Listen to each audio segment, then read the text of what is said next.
Thank you for reminding me. Oh, Sarah, you can click the link and find out for yourself. I trust that you can do that. And also, are you going to trust someone else with, like, what if they're just trolling you and they lie to you, right? Do you want to take that risk that someone is like, you know, Commerce Post is competitive. If Sarah doesn't make it, then right? Like you can't trust these people. Okay, so we've got this matrix here. It's a 4x2 matrix, but it's already been reduced a fair amount, right? So it's been simplified fairly much. So the question is, if you were to look at this, you know, we've even given you what the candidate solutions might be. It isn't in RREF. You're right, Kayla. It is actually not in reduced row echelon form. So that doesn't throw you off too much, though. You can still definitely get the answer if you're willing to think about it.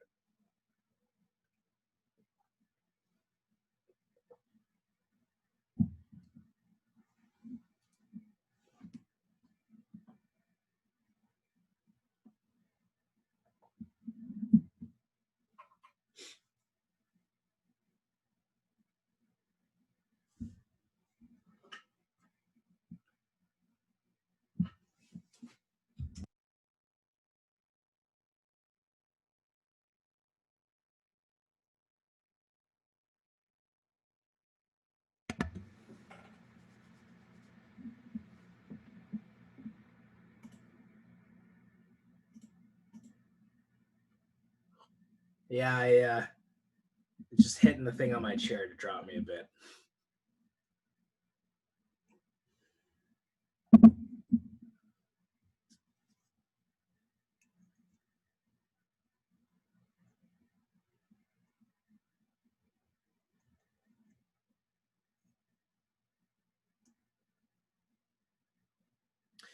Okay, everyone, so we're at about 80% now. I'm going to give you 30 seconds for the last 20 or so of you to get your answers in.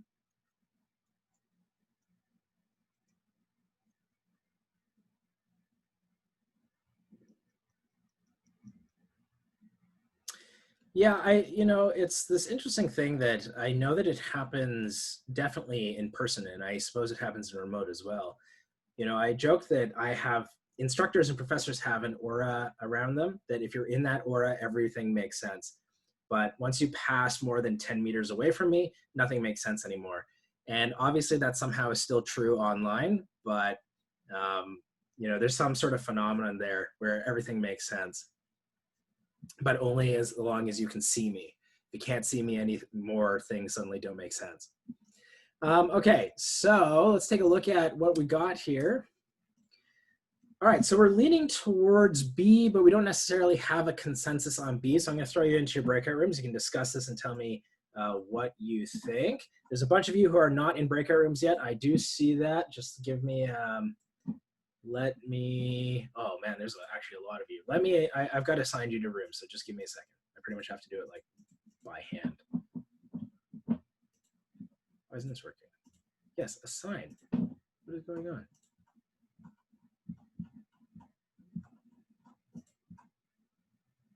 Why is Zoom not working? Oh, there we go.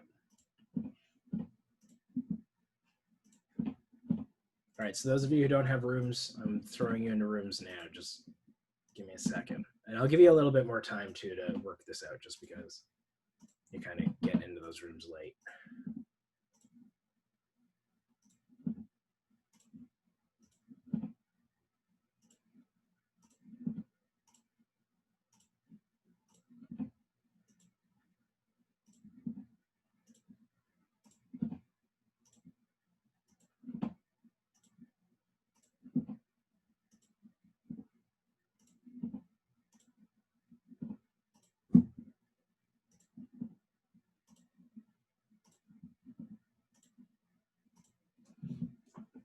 Okay, there we go.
this is weird.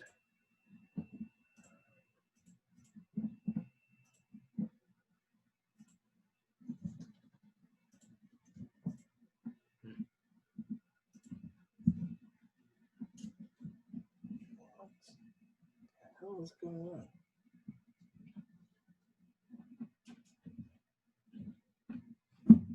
Whatever. Okay.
Yeah.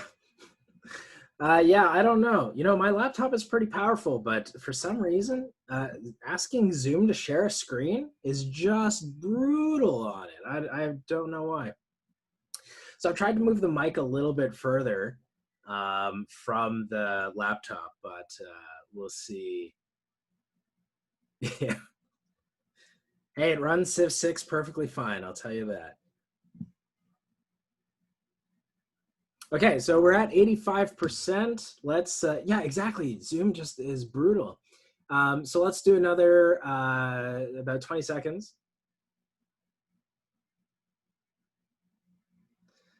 Yeah, I'm also using a Surface Pro. Yeah, laptop specs, I don't remember off the top of my head. I'd have to look it up. It's a Core i7, but I don't remember which gen. 16 gigs RAM. It's got a 1050 Ti built into it. But mostly I grabbed it because I didn't have to buy it with Windows, and I didn't want to pay a couple $100 for Windows. Okay, so let's kill this. All right, so we've got about 92% of the votes. That's not bad, right? And okay, so overwhelmingly we came back this time, and it looks like we are looking at B as the answer. Are we still allowed to use online calculators for tomorrow's test? Absolutely, okay. So let me pull up, let's share the screen here. Why is this not? Yes, share the screen. Okay, so why is this the case? We've got this matrix here, 1, 1, 0, 1, 0, 0, 0, 0, and then 2, 2, 0, 0. Okay, first of all, you tell me, could you briefly tell us how to determine if it's no solution, one solution, infinite? Sure, Jay, so we'll be able to do that in just a second, actually. So why don't we, let's go through this first, and then you'll see, and I'll show you kind of very quickly how it is that that works. So you guys tell me, how many variables does this system have? So how many, like ostensibly, okay, yeah, okay, I've got lots of twos, exactly. This has two variables. Remember, there's one variable for each column, right? So exactly, a lot of you guys nailed that on the head. There's just two variables. And in fact, what I would recommend doing is let's go back and rewrite out what the solution is, or the system is. Okay, so if we write this as a system, let me just use it as x and y. X plus y equals 2 and y equals 2, right? That's what this system is if we were to translate it from the augmented matrix back into a linear system. Now at this point, we can just start going through our answers and seeing which of these match. Is 2200 a solution? It is not, because I mean that thing has 4 numbers in it, and you know xy can't be 2200. That doesn't make any sense, right? There's only 2 variables, not 4. B, okay, let's plug B in. So certainly y has to be equal to 2, and if x is equal to 0, yeah, that seems to work. Okay, so B, so A is out, right? A is out. B certainly seems to work. If we check C, C doesn't work, right? Because in the first equation, if I plugged 2 into the first equation, I get 4, not 2. So that doesn't seem to work. And then I guess the question is, well, maybe the system actually has infinitely many solutions. But hopefully you can see, actually, once you know that y equals 2, there's only one value of x, which makes this system consistent, right? So B is the only answer that it could be. So that is the correct answer, okay?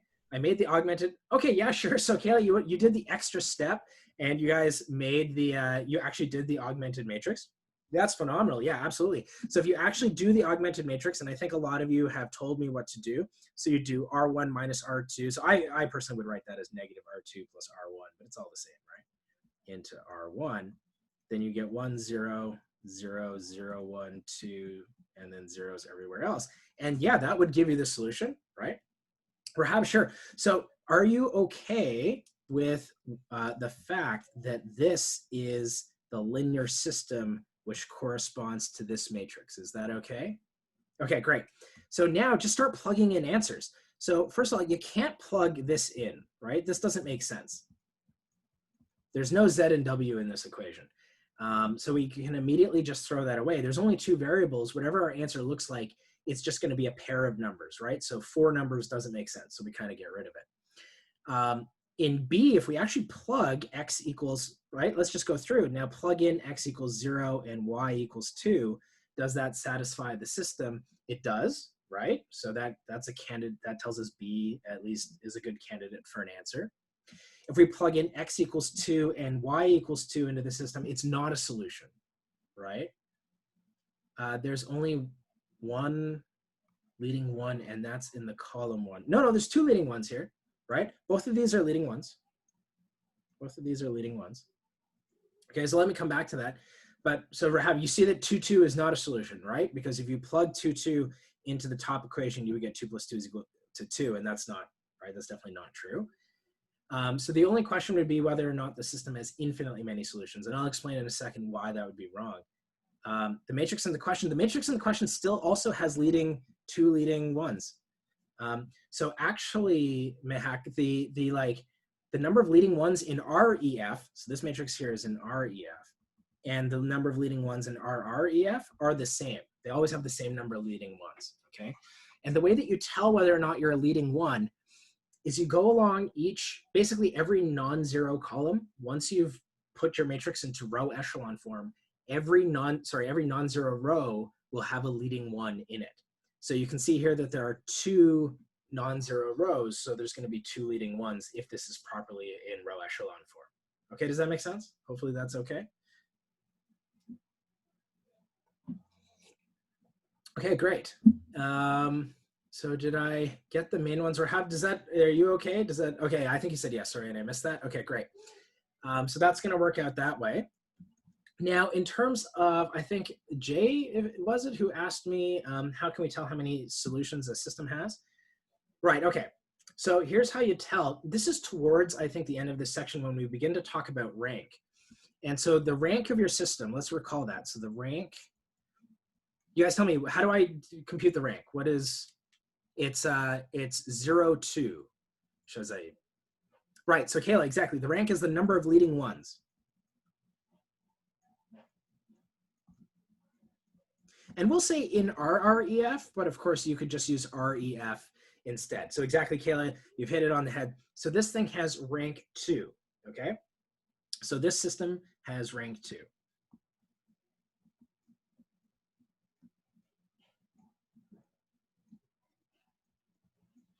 Okay, now the rule for determining whether a system has infinitely many solutions is look at the number of variables in your system. Okay, now we already said that the number of variables in the system is equal to 2. So if the rank is equal to the number of variables, because the rank is always less than or equal to, it can never be more. if the rank is equal to the number of variables,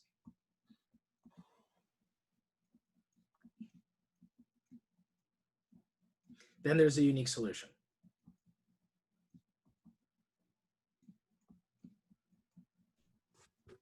Okay?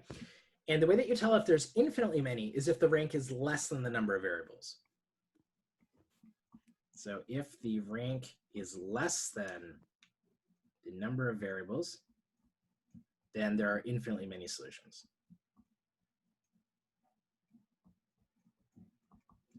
Okay? Does that make sense? So in fact, I think there's a theorem on this. I mean, I can't quite pull up the book now because, you know, there's like a whole bunch of stuff going on all my screens. But there is actually, I think, a theorem about this which tells you. Yeah, absolutely, Kayla. So you asked a great question. So let's not, I actually have another slide prepared for this. And instead of doing it, though, let me just kind of illustrate it for you. So the next slide, okay, so we're not going to do this one. But so you guys can look at this. First of all, you tell me, is this in row echelon, reduced row echelon, in neither? What is this? Okay, right? Yeah, exactly. So a bunch of you have got this. This is in reduced row echelon form. Perfect. Is this, what is the rank of this system? Oh, perfect. I love that like flood of threes. It's so awesome. So this thing has rank 3. How many variables does it have? Yep. Right, so you have a variable for each column in the coefficient part. So you kind of ignore the constants, right? Rank 4, Daniel. So you get one. So this is, you know, x1. This is x2. I don't know if you can see my mouse here. x3 and x4. Right? So for each of these, the columns to the left here, you ignore the constant terms, right? Okay, perfect. So yeah, so you have 4 variables. So we have rank 3, and we have 4 variables. When you look at the leading ones, is it rows or columns? You always look at the rows. Okay, Sarah, you look at the rows. Yeah, exactly, Kayla. So in this case, the answer is actually infinitely many solutions because our rank is 3, but we have 4 variables. So that actually is going to tell us that we have infinitely many solutions. And it actually tells us exactly how many parameters that we have as well. It tells us that we have 1 parameter solution set. Okay. Okay, actually, you know what? It might be worth writing this one out. So if you want kind of, you know, take a quick picture of this, I'll kind of rewrite it, but I'm going to share my screen and show you what exactly we do here because this is probably worth hitting. So I'm going to unshare the screen in a second. So if you need to get a shot of it, do it real quick. Sure, quick question. Mm-hmm. If the rank is equal to the number of variables, that means 1 solution. Yeah. If the rank is less than the number of variables, then it's infinite many solutions. But what about no solutions? Like, is that right? So no solutions will happen precisely when you get a row of zeros and a constant term on the right. So let me share the screen. So would that have to do with all the rows and columns? Like everything has to be completely 0? No, here, I'll show you what I mean. So let's see. Okay, so first of all, let me very quick. So there's no video on no solutions. You actually just have to read that part. But the reason why there's no video is because it's very, very quick. And basically, yeah, Kayla, exactly. Kayla's got it. So if you ever get something like this in your augmented matrix, okay, where this all here is zeros and then the constant is 7, let's all think about what that means. So if you write this system down, this means 0x plus 0y plus 0z plus 0w has to be equal to 7. And this is, of course, impossible because the left-hand side is 0 and the right-hand side is 7, right? So what that says, exactly, Sarah, exactly. So you get something which you get something which is nonsense. So when this happened, perfect. When this happens, that tells you there's no solution. However, if this happens, you do have a solution, okay? Because this is now the statement that 0 equals 0. That's fine. That's a true statement, right? So it's only if you get something bad over here, like a 7, that tells you there's no solutions. Okay. All right. Good? Okay. Yep. So now let me kind of repeat the matrix that we had. And I told you to screenshot it, but you might not have. So let me just kind of repeat it down here. And 0, 0, 1, 2, 2, 2, 0. Okay. So let me just kind of show you this. And again, hopefully you did the reading on this and you saw how you actually parameterize this infinite solution set. So would the solution be 0? So Kayla, no, in that case, it doesn't tell you, you actually don't know anything about the solutions if you get that row of all zeros. So all it does is kind of give you nonsense. So in fact, if we, well, let me not mess with this example quite yet, and I might come back to something about that later. Nora, so Nora, if you look up here, okay, this thing can't have any solutions because this is equivalent to saying that 0 has to be equal to 7. And that's nonsense, so you're not allowed to do that. So if you just, when you row reduce, if you ever get anything that looks like that, then you can immediately stop, you know your system doesn't have any solutions, okay? Only if there's a leading one is there, there's a defined solution. I'll show you what I mean, okay? I'll show you what I mean by in a second. What was it when rank is less than number of solutions again? Number of variables, David, and then you have infinite. Okay, so everyone, there were a couple of questions here, so let me go through, and Tristy, hopefully you can do the chat for me and try to answer some of these questions. So first of all, let's count the leading ones, okay? And remember, when you look at, when you've got your matrix into row echelon form or reduced row echelon form, in order to count the number of ones, you should have this like staircase pattern here, right? And the leading ones are, you look at each row and you find the first non-zero element, and that should be a 1. And basically, as long as you don't have a row of all zeros, the number of leading ones is the same as saying it's the number of rows that aren't 0. Okay, that's the same thing. Well, Carol, if it's not a 1, then you're not in row echelon form. So row echelon form says that that first non-zero entry has to be a 1. Now, that being said, if this is a number that's not 1, but it's basically an REF, you still know what the rank is, right? Because you know that there's just one more operation that will get you to row echelon form, and you know that that number is not going to somehow vanish. Okay, so this thing has rank 3, and it has 4 variables. Okay, now, let me show you how you actually parameterize the solution set if we had asked you here to actually do that. So let's rewrite this system. Okay, I'm going to write it down again. So this is going to be x is equal to 2. This is y minus w equals 2.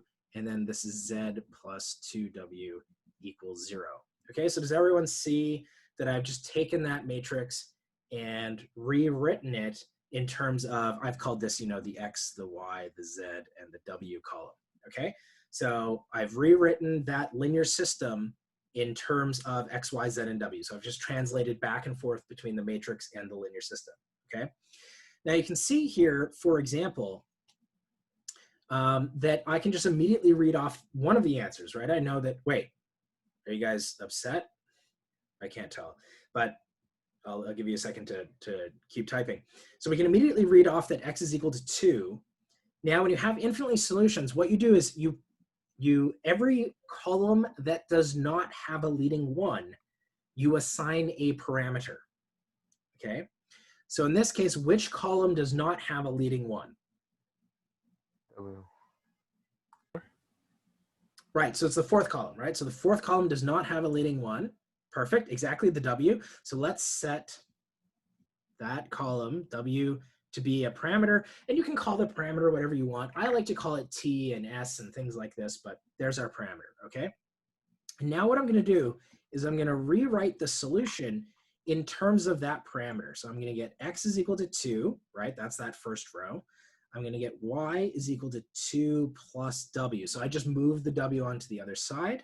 And now I want to write that in terms of the parameter. And then I'm going to get Z is equal to negative 2W. And that's negative 2 times T like that. And then if I want, let me just write out W equals T. So here's my solution.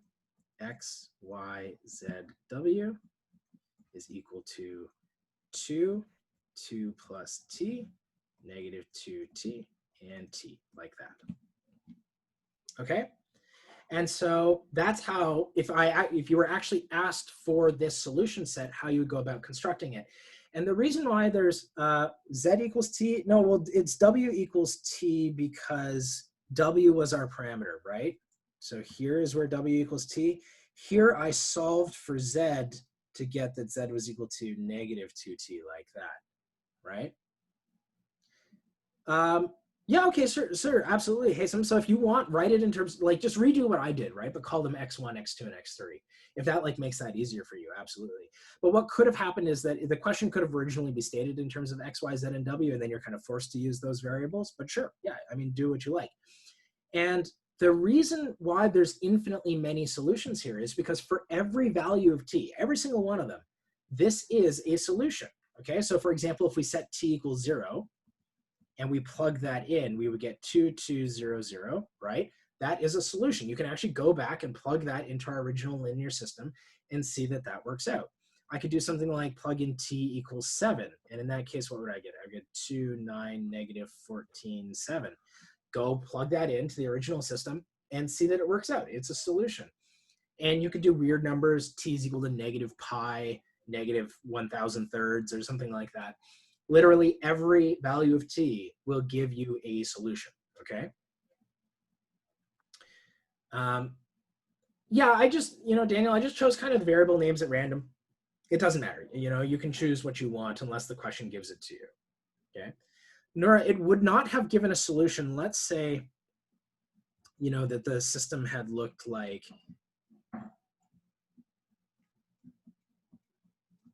okay? This has no solution because of this row right here, because if you translate this back to a system, it says that, right? And there's no value of x1 and x2 that can somehow make 0 equal to 3, right? Like that's just not possible. So that's why there's no solution. What do I mean by w as a parameter? So it's this idea that, I've only got, if you come back up here and you look at this equation, this set of equations here, what you see is that I've got 3 equations and 4 unknowns. So the best I can do is solve for 3 of the variables. And it means that one of the variables, in this case we said w, but one of the variables is allowed to vary. It's allowed to be whatever it wants to be. It has no restrictions on it whatsoever.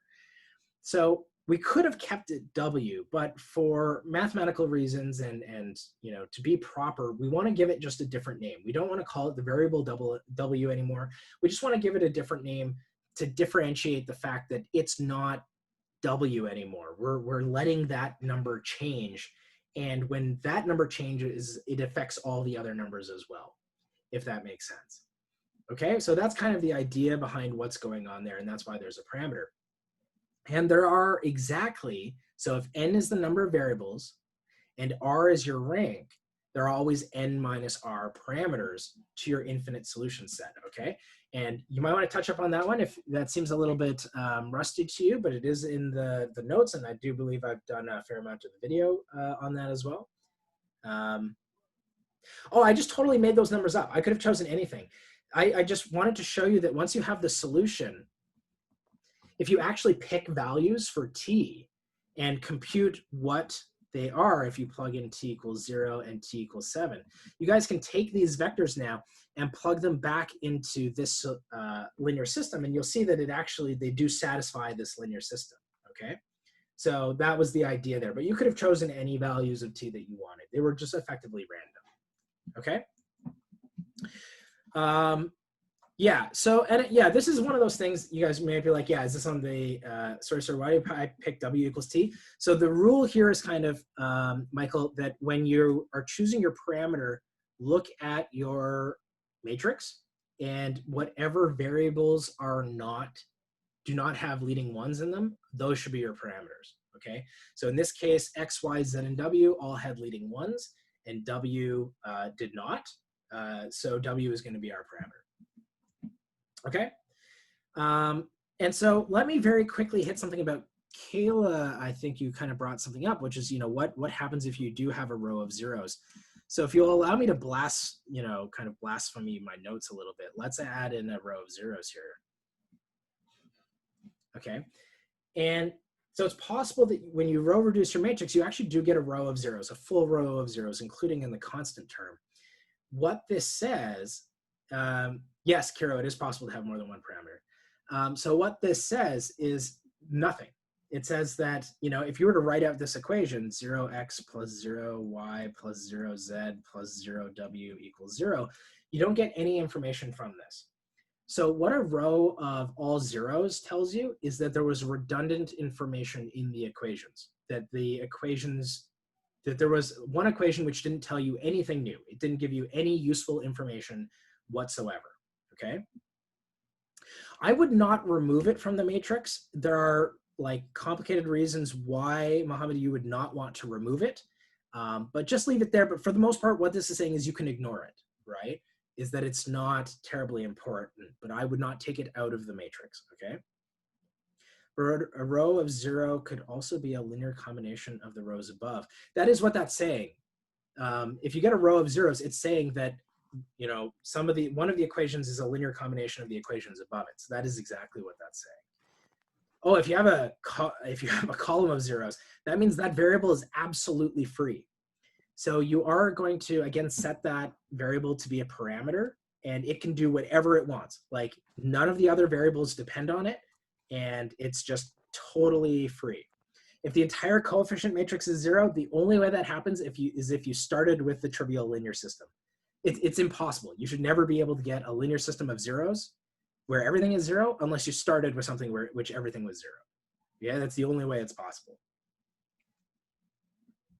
But I mean, it's a good question, Ian, but like the only time it'll happen is if you start with that. And in which case the answer is literally just every number will solve that system, right? Because the system is just 0 equals 0. It is a homogeneous system, but in a silly way, right? It's not kind of like an interesting example of a homogeneous system. So I promise you, it's not likely to come up a lot. Yeah, so the answer is you wouldn't do it, right? Like it just, yeah, it's never gonna come up. Oh, well, I feel like we kind of just did this poll question. So I just explained this. So I want to do something a little bit different just to, I actually ended up explaining a bunch of my poll questions now. Sir, quick question about the last column, no wait, rows of zeros that you just added. Yep. Wouldn't that still keep the answer the same? Yeah, exactly. Yeah, it doesn't do anything. Okay. Yeah, so that's what I'm saying, because, you know, there was a question earlier about like, well, how does that affect the solution set? And the answer is it doesn't at all, because it just doesn't provide any meaningful information. Okay. I have a question. Yep. So like if the row above it wasn't like equal to 0 and it was like equal to a different number, would the solution be like 2 the number and 0? Or would the row of zeros not count as a solution? Okay, so you want me to change this number right here? Yeah. Okay, so let's change that to like 7 or something, okay? And now what are you asking? I'm asking if like the solution will now be like 2, 7, and 0, or does the 0 not count like the row of zeros? 2, 7, and 0. Okay, so what that's going to change here, you know what? Let me put it in red everywhere so we can see how that change propagates, okay? So I put a 7 here. That means I'm going to put a 7 here now, okay? And that down here, this is now going to become 7 minus 2w equals 7 minus 2t. And this now becomes 7 there. So I don't know. Oh, and then that would indeed change this to 2270, which is, I think, kind of what you were asking, but. I just wanted to know if like the row of zeros would be included as a solution, like. Well, so you know it doesn't. So you can see here it doesn't show up anywhere, right? It's this thing here. Okay. But it doesn't affect X, Y, Z, or W. Like it doesn't provide any useful information. So changing that 0 to a 7 there does change the solution, but not in a way that the row of zeros affected it at all. If that makes sense. Okay. Or no, is something still bugging you? No. Okay. So hopefully that's okay. But again, you know, if something is still bugging you, don't hesitate to ask me after, and we'll go over it a lot. Okay. Professor, so the solution on the right side also changes, right? Yeah, exactly. So if you mean when I put the 7 in, the red 7? Yeah. Yeah. So everything in red is what changes. No, the right one. the t equals to 7? No, t equals 7. Oh, to- yeah. I didn't. Oh, you're saying I should have made that change and I didn't, right? You're right. I think that becomes -7. Yeah, you're right. Yeah. Okay, so let's see if we can get one more in here. Let's. So, yes. Okay, so there's a little bit of reading here, but this is one that I really like because it really does, practice whether or not you're capable of jumping between these things. Oh, I need to relaunch the poll. Let me do that.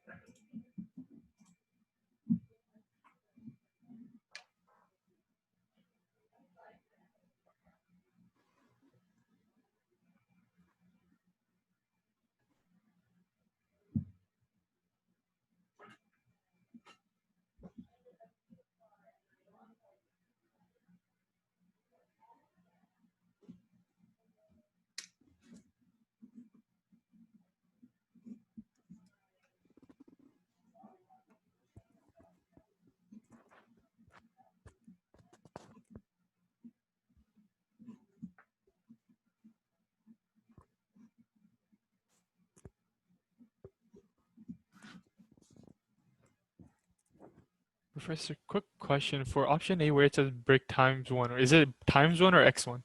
Like 1 brick and 3 wood. Okay. Yeah.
Well, I couldn't, if you want the real life question, I need to give you a 1000 by 1000 matrix. Right? In real life, when stuff is this easy, it's just not interesting, right? You could just solve this using high school techniques. So the real interesting thing here is what happens when you get, systems of 1000 equations and 1000 variables. But it's, if you can do this in the simple case of the 2 by 2 case and 3 by 3 case, then you can extrapolate that to the 1000 by 1000 case. So that's actually our goal here, right? Is to have you have a good, solid foundational understanding of what's happening, and then to extrapolate that to higher dimensions. Yeah, that's right.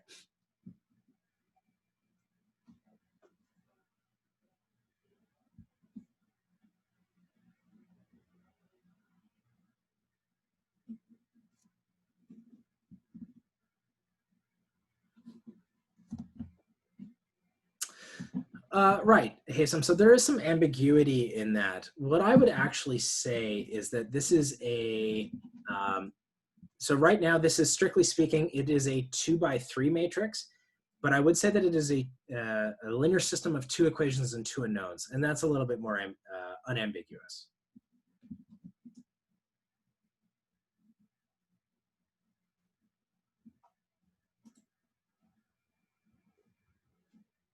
The thing is, usually you don't talk about the size of an augmented matrix, which I know kind of like tends to throw things off.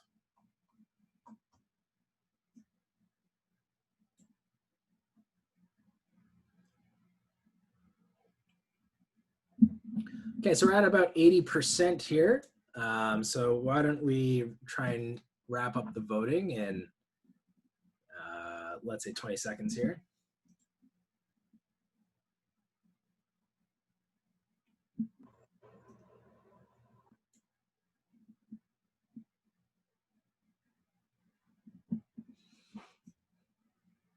Okay, I'm pushing the button. All right, a couple people managed to scramble in some votes. All right, so it looks like we're leaning towards B. We've got a fair amount in A though as well, and C and D are a little bit conflicted. Let's go to our breakout rooms and see if we can sort that out.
Well, that happens.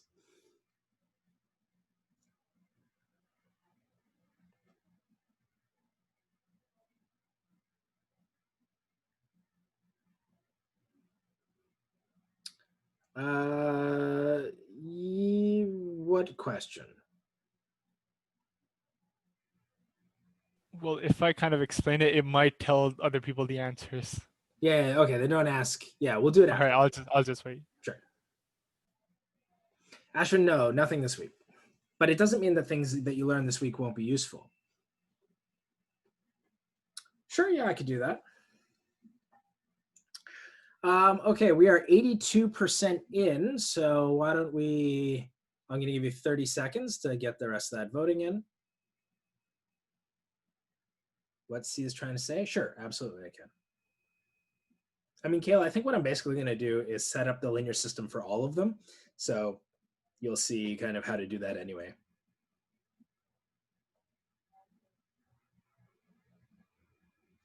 Okay, so there's still like 14 people who haven't voted.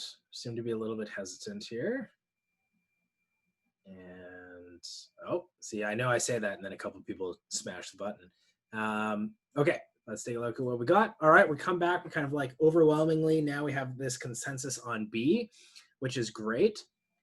So let's kind of see why this is true. Okay. And I think, you know, a good thing here is to, so by the way, B is the correct answer. I think it's kind of worthwhile going through all of them. So one of the objectives that we do have for you is this ability to translate between all the different ways of writing down a linear system or a problem involving matrices and vectors, and being able to translate between them very fluently, because we've realized that this is something that students have trouble doing. Okay, so what I actually kind of want to do is I want to start, let's just do every single problem.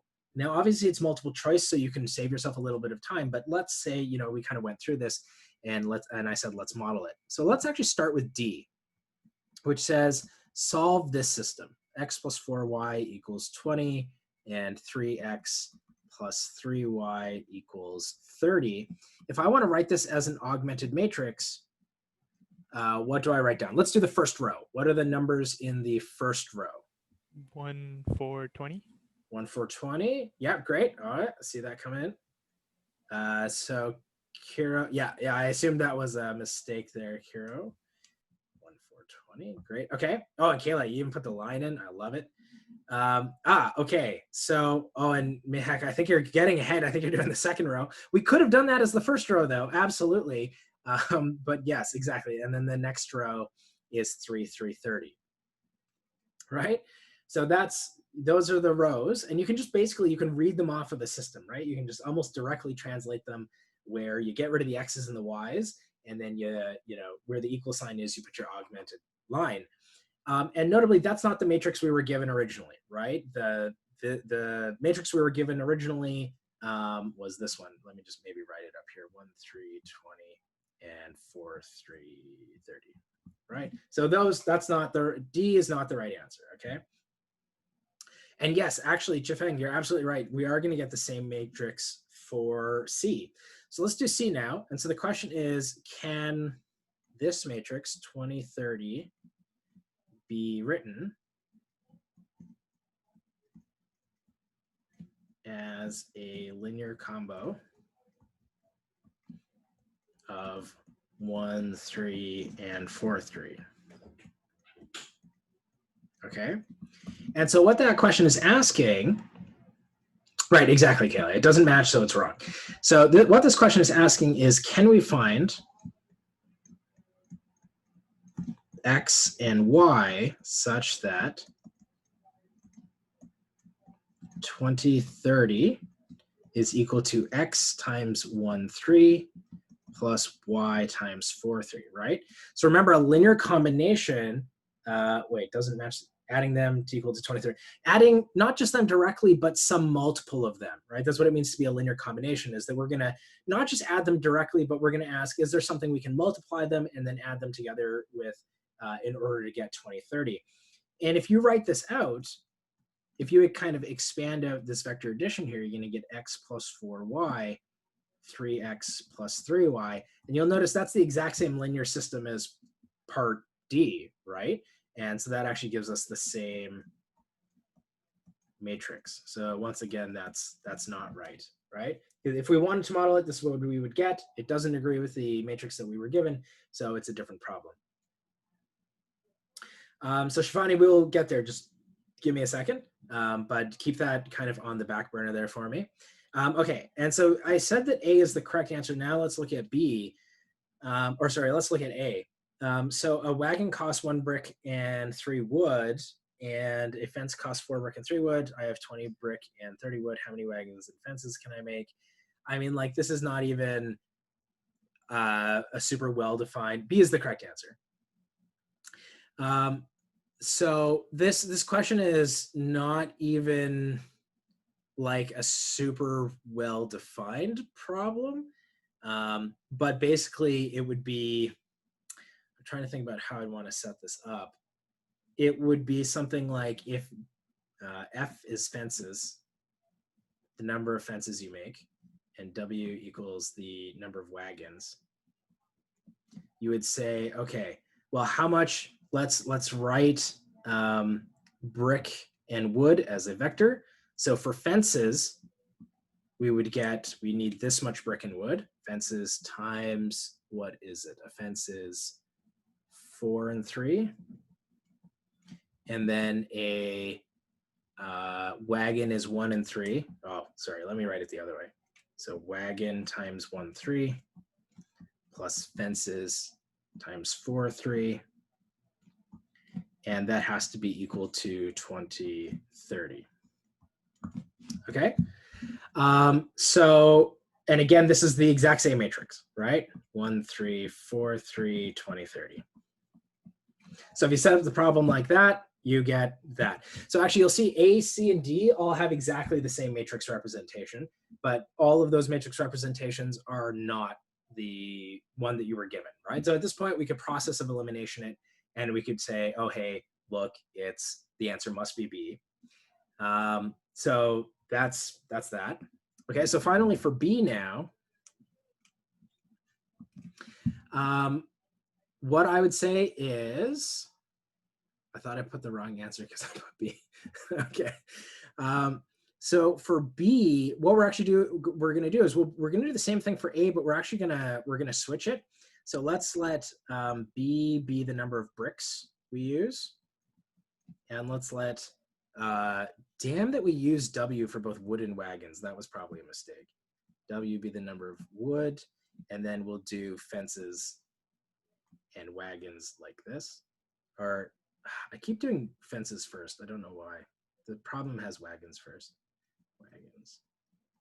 And then fences. Okay. So if I have B bricks, what is the total number of bricks that I have if I have this vector here in terms of wagons and fences? So it takes me, if I have B bricks, wagons is 1 brick, fences is 4. And then if I have W wagons, I need, W wood, the wagon needs 3, the fence needs 4. And then I have, right? So this is now going to tell me the,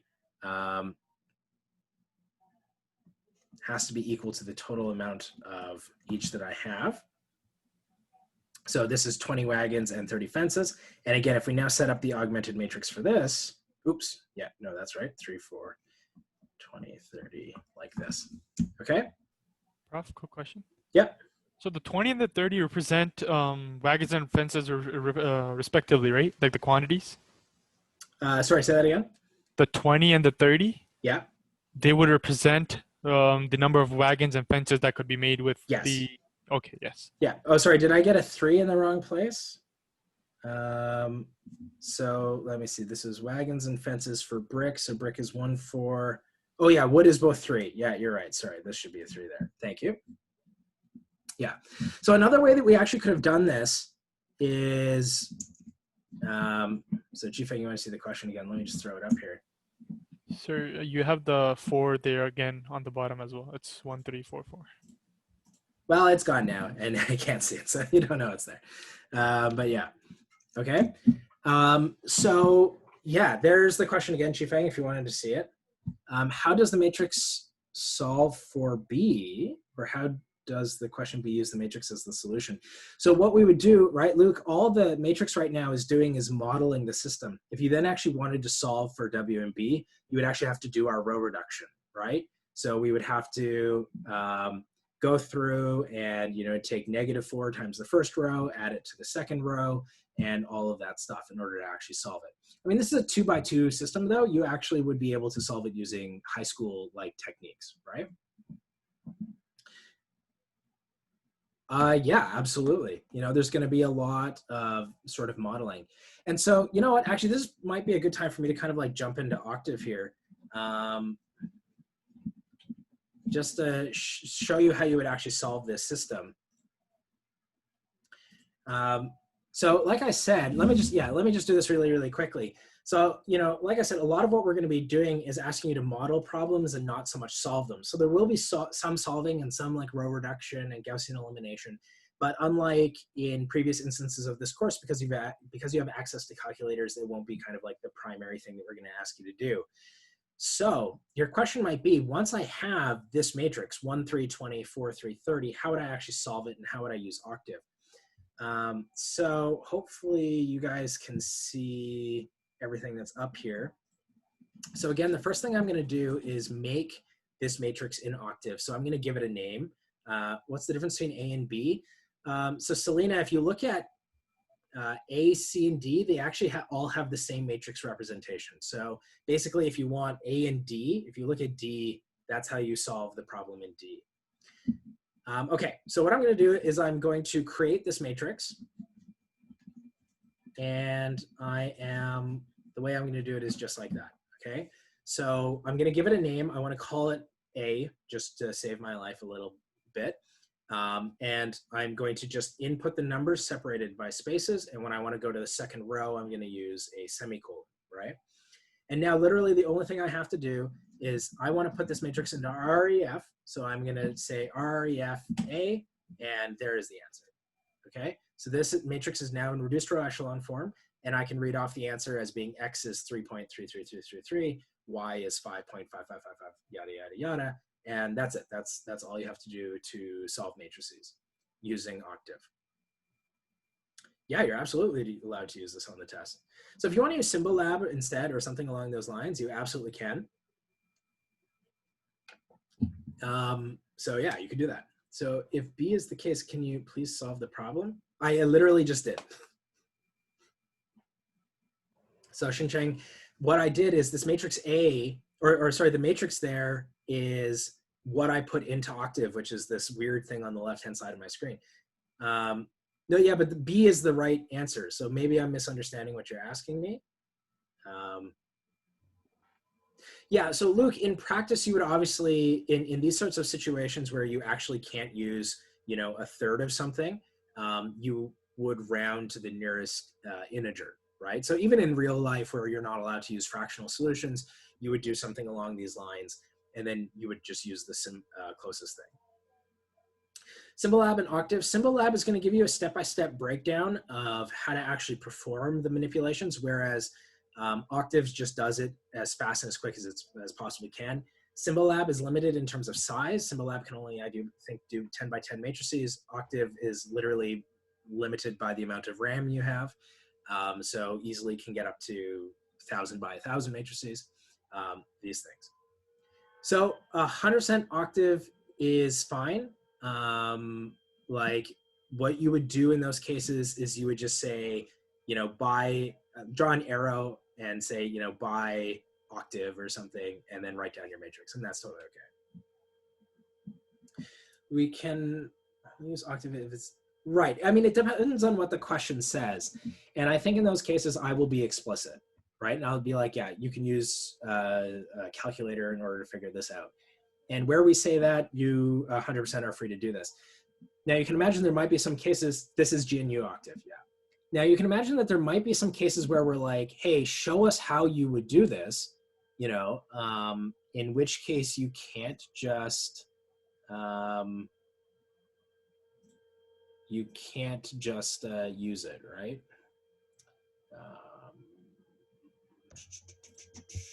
Sorry, I'm trying to do something here. If we're not using Octave and we're using any other one, is that fine too, or does that have to be on? Yeah, Okay. use whatever you like. Yeah, I don't All care. For Octave, Professor, is this Yeah. like an app we have to download or something? Octave is software, yeah. So if you want to, you actually have to download Octave and install it onto your computer. Now, I like Octave just because, one, you don't actually need to be online to run it. It runs natively. For those of you who ever go into and learn anything that actually requires you to do extensive amounts of linear algebra, including, for example, I've known many economists who have had to use this, then it is kind of worthwhile because you will use it there, okay?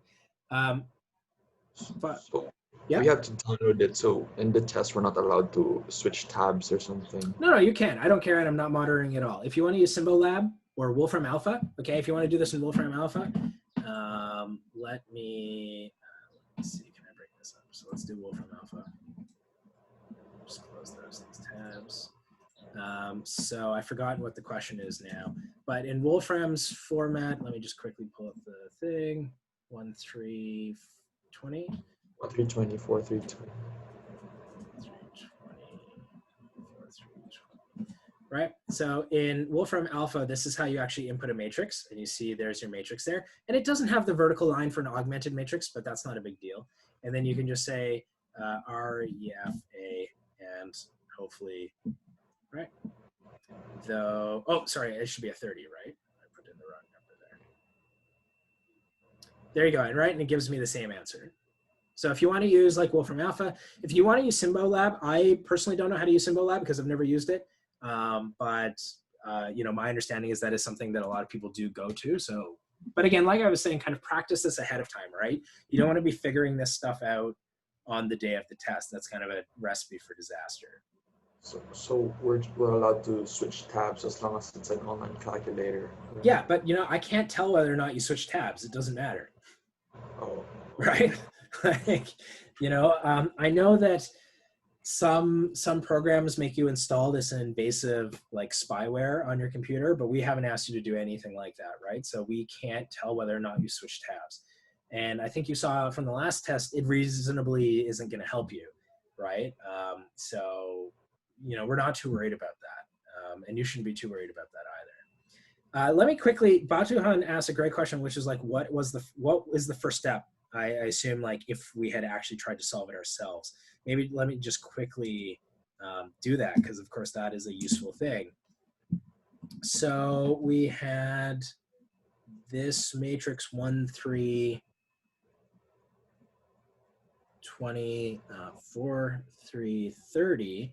So the first thing is, this is our leading 1, and we want to kill this 4, right? We want to make that 4 a 0.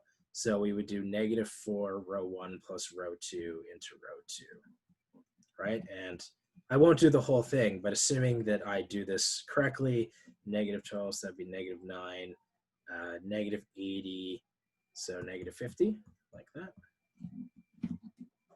Right, and you would just keep on going, put that in row echelon form.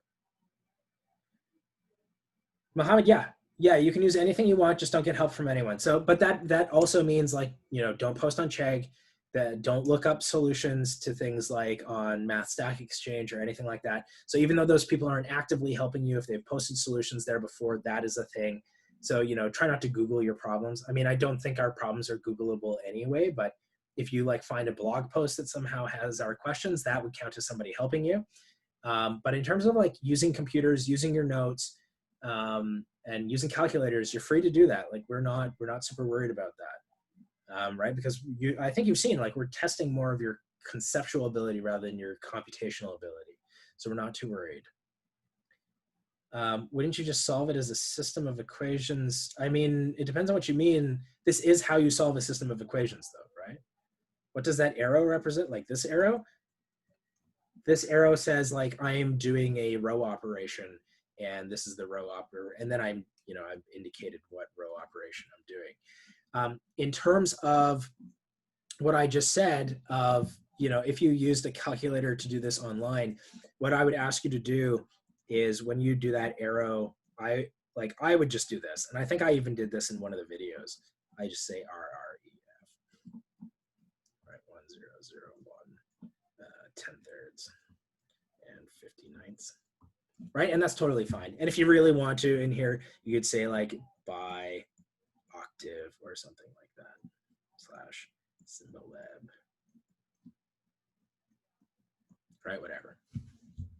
The arrow in front of the R2. Oh, the arrow in front of the R2 says I'm going to put that into row 2, right? Because when I do a row operation on these two guys right here, I could put that into either R1 or R2. So you have to specify which row you're replacing with the answer. Like for 1, 3, 20, yeah, okay, great. It's like, wouldn't you just change that to x plus 3y equals 20 and the same thing as solve for x and substitute for y? So Kira, that absolutely works in a 2x2 system. So I think what you're saying is like convert it back to a linear system and solve it using your high school techniques. And you can definitely do that for a 2x2 system. But the moment you're anything bigger than 2x2, I mean, that technique is bad and it doesn't work anymore. So I wouldn't recommend doing it that way. And I'd really kind of recommend, you know, having a good comprehension behind why we want to do Gaussian elimination and put things into reduced row echelon form, okay? I got a private message. What is the expected duration by which we should finish the test? Anytime before the deadline.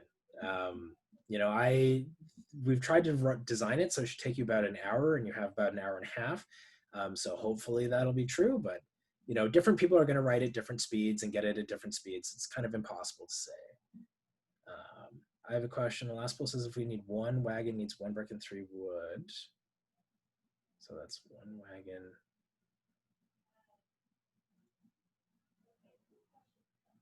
I mean, so the problem, Park, is that you don't know what the answer is, right? Like you're plugging in numbers here when you write out your equation. You're plugging in numbers like 1 and 3 and 2s, but right, like we haven't solved the system. We're just trying to like model. We're just trying to model the system. Okay, maybe let me kind of like write it in a slightly different way. So. Wait, sir, can I just ask something real quick? Because I had the same question. Okay. But I'm just kind of thinking, the way I looked at the question when I saw it, it said you need 1 brick and 3 pieces of wood to create a wagon, right? Okay. So how I saw it, and it said to create 20 wagons, to create 20 wagons, the variables should be equal to 20.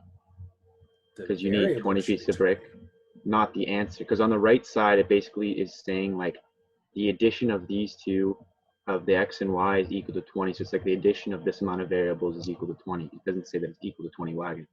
Okay, hold on. Let me think about what we want to do here. Let me write it like this.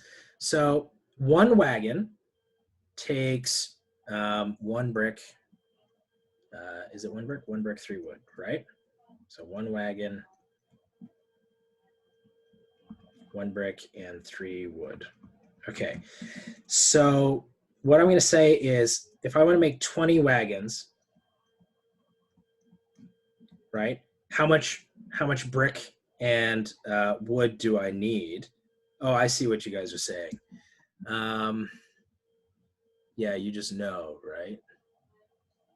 Yeah, it's just kind of like the right side. How I looked at it, I only chose A because I know A wasn't worded right, but it was kind of saying like how many. So like the addition of 1 brick with this variable and 3 pieces of wood with this variable is equal to 20. How many wagons can you make with that sum? Yeah, okay. I can see why you guys are confused because you're like, yeah, the question is actually really easy to solve. Just multiply these numbers by 20, right? And 30 and then add them together. That's fair. Okay, so maybe the better question is, let's pretend we're doing A, right? A is a more likely question that we are going to ask you. B was just kind of like, let's not give them the easiest way of doing this. So A is a more likely answer or a more likely question to give. Okay, and the way that we would do that is as follows. So let's pretend that we're doing question A. So 1 wagon costs 1 brick and 3 wood. All right, so what I'm saying here is let's write brick and wood in a vector like this. Okay, so And then, so if W is the number of wagons we have, then we're going to do this many brick and wood. And if F is the number of fences we have, this is the number of brick and wood, right? And let's say that we have 20 brick and 30 wood. Wait, so is that? I thought fences was 3, 3, and wood was 1, 4. Am I wrong? For A, fence is 4. Oh, right. Yeah. It's B. Yeah. Okay, and so this is more realistic because now this is constrained, right? Now this actually is, oh, I don't know how many wood and how much fences I can build in order to make this happen. So we're trying to actually find how many wagons and how many fences I can build if I'm constrained by having only 20 brick and 30 wood, right? So Park, you're saying, I think the matrix doesn't match. It's true, this matrix doesn't match the one that was given in the question. I'm just saying that this is, your objection to B was that B was a stupid question, or at least a lot of people's objection to B was that it was a stupid question. So what I'm saying is, let's pretend now that we were doing A, and that A is the question we were actually trying to solve. Then we could model it like this, and this would give us this matrix: 1, 4, 3, 3, 20, 30, right? And that probably makes more sense in terms of solving. Okay. Yashita, there was a Desmos question on continuing comparables. Can something like that come for a test? I mean, I'm not going to ask you to use any specific software without training you on it. So I got a private message asking if I would ever make you guys do something like we did in that Desmos demonstration in one of the practice sheets. And no, unless I train you in a software, I will never specifically ask you to use a piece of software, okay? So Jacob, yeah, I mean, there isn't much to, I mean, Octave is a sophisticated and complicated piece of software, okay? But all you have to do, so if you want to put in, and there are tutorials about this all over online as well, okay? But like, if you want to create a matrix,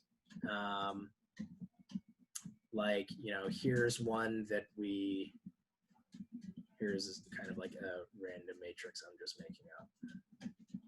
Actually, here's the, you should be able to see this matrix, right? This matrix is the one that's at the top of the screen up here. This is how you input that matrix.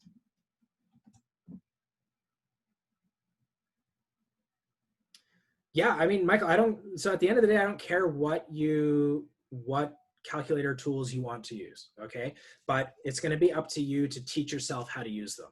So what I'm trying to tell you is, you know, make sure that you use that opportunity, like before the test, make sure you figure out how to use these things. Don't wait until, you know, the moment of the test, okay? And if you want to solve, if you want to put that matrix in RREF, you just hit RREFA, okay? And that's all you do. So practice that. Again, look at some tutorials on it. But I don't want to say like you have to use Octave, that. Okay. All right. Now, I had a couple of requests to do the annuities practice. So let me kind of do that. Okay. There won't be too much on this term test that asks you to solve anything, just because it's not technically covered under the material. Now, that doesn't mean that the material that you've learned this week won't be useful. It certainly could be. But, you know, obviously solving matrices isn't going to be our first priority there. Okay. So let me pull up these exercise problems. Just give me a second here. Sir, sorry to interrupt one more time, yeah. But I'm still having, with matrix A, is that the correct summation on the right side? Because what I'm looking at, what it says is, it says 1 brick plus 3 wood equals 20 brick. No, that's not what it's saying. But like, okay, hold on, let me share. Okay, so in this case, right, so W is the number of fences. So here's our equation. So what this is saying, I think part of the problem here is that we're using W for both wood and wagon.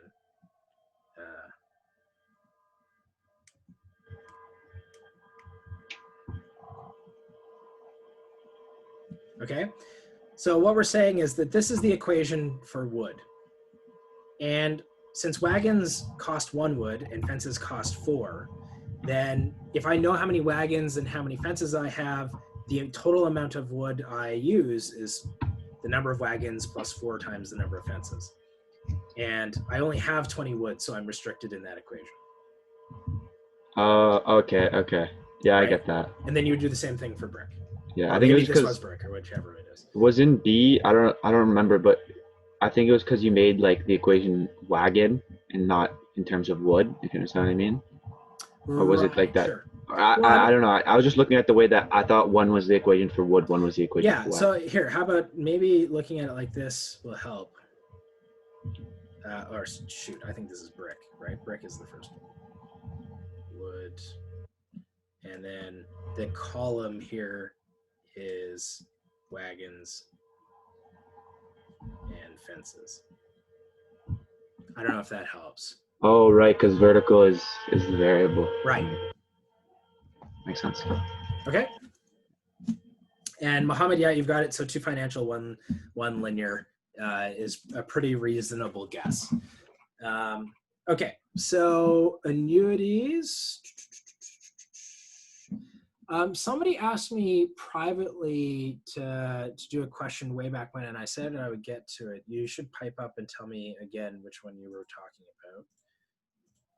I think it was question 3 you asked for, whoever that was. It's far enough back in the chat now. I don't remember who asked it. So question 3 from the, all right, Shivani, yes, it was you. So question 3 from the present value worksheet. Is that the week 2 or the week 3 worksheet? Just so we're on the same page here. Oh, I see. So that's a different one then, right? Oh, I see. Okay, yeah.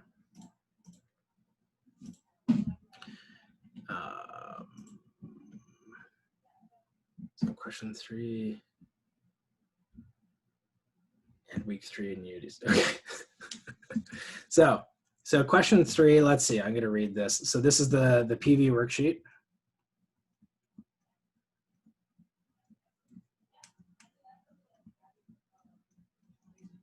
And question 3.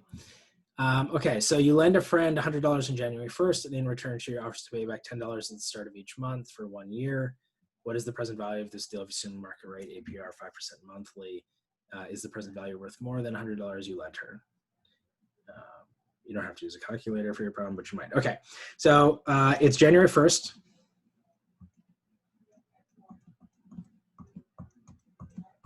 This is my terribly drawn, not very equal year.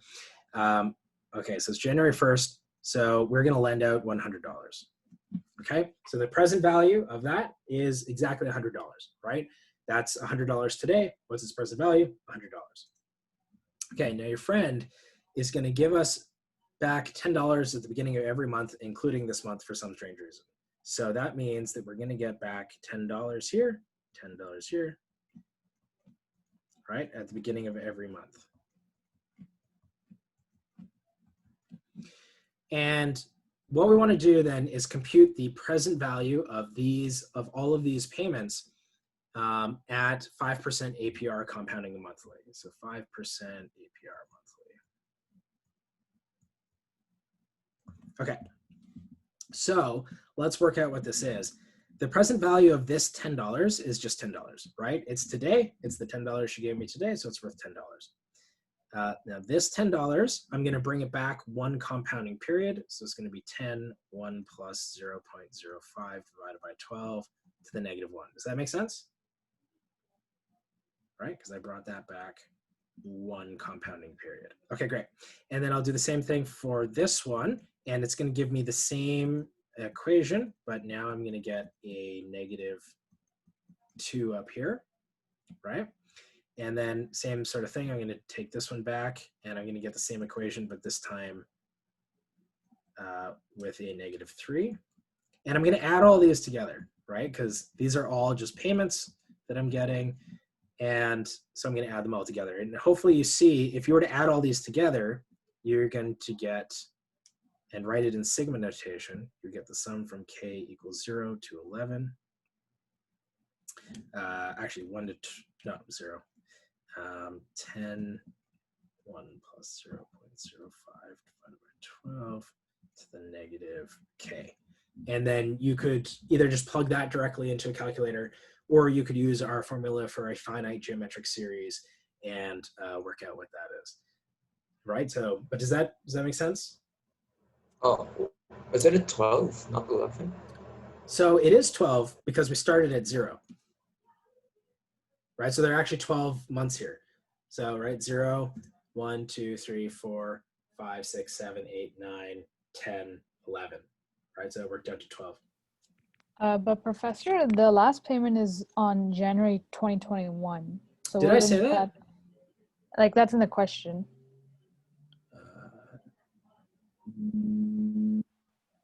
I don't see that it is. Are we looking at different questions? Our saying is the last payment is January 1st of the next year. Oh, okay, yeah. If I did say January 1st of the next year, then it should be 12. You're absolutely right. Okay. Yeah, you're all right. Yeah, so it should be 12. So there's another 10 right here. So you know how you wrote 10 per month? Mm-hmm.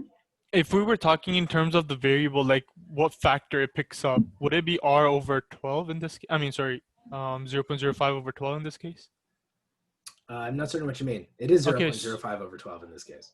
But like when you're trying to show it on the timeline itself, because I remember in one of the videos for simple compounding interest, you showed that every month in just future value would pick up a factor of 1 plus r, right? Mm-hmm.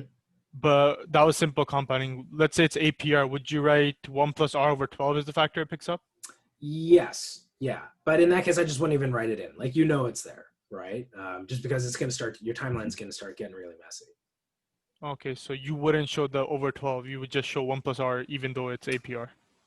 Sure. Or what you could say is like, you know, let r be 0.05 over 12.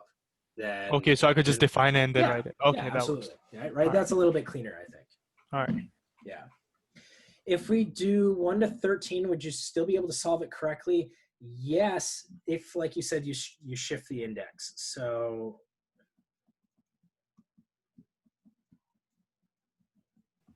you can't just change it to 1 to 13. You're going to have to make it negative k plus 1. Yeah, or if you want, Prabjot, maybe this is what you meant. Yeah, you could. Why would we shift the index to 1? Because then we wouldn't be able to use the infinite. I'm not certain. Geometry. Oh, okay.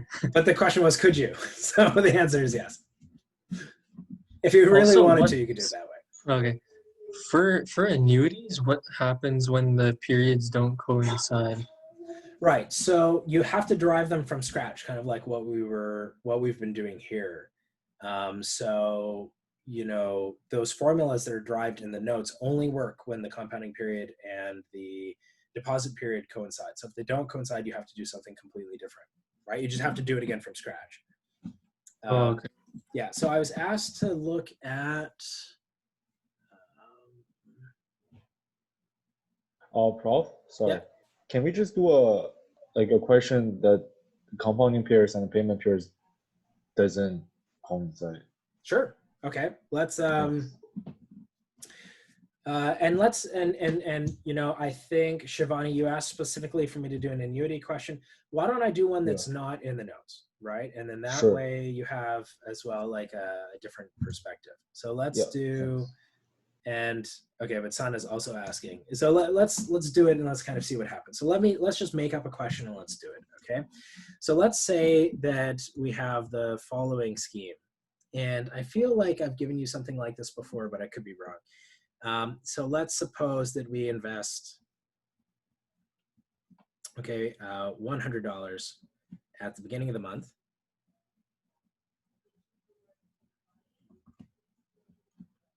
Prof, can we just use the letters? Sure, yeah, if you want. Yeah, sure.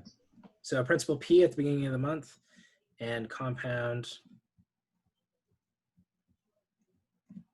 at R on the, I don't know, let's do something weird, on the 10th, and S on the 20th of the month, okay? So that's what I mean by on the 10th. So on the 10th day of the month, we'll compound at R, and on the 20th day of the month, we'll compound at S, okay? And let's say that we make, I don't know, 15 payments like this. So if we make 15 payments, what's the present value?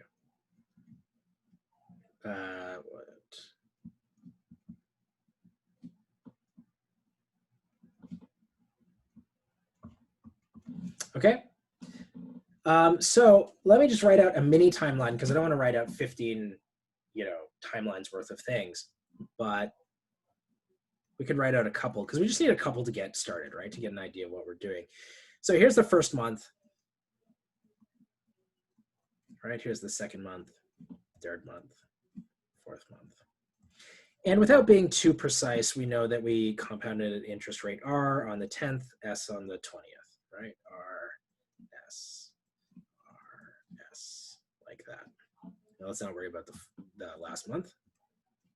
And then I make payments P at the beginning of each month like this, okay? So we want the present value. So I have to take all the blue P's and I need to bring them back to the present. So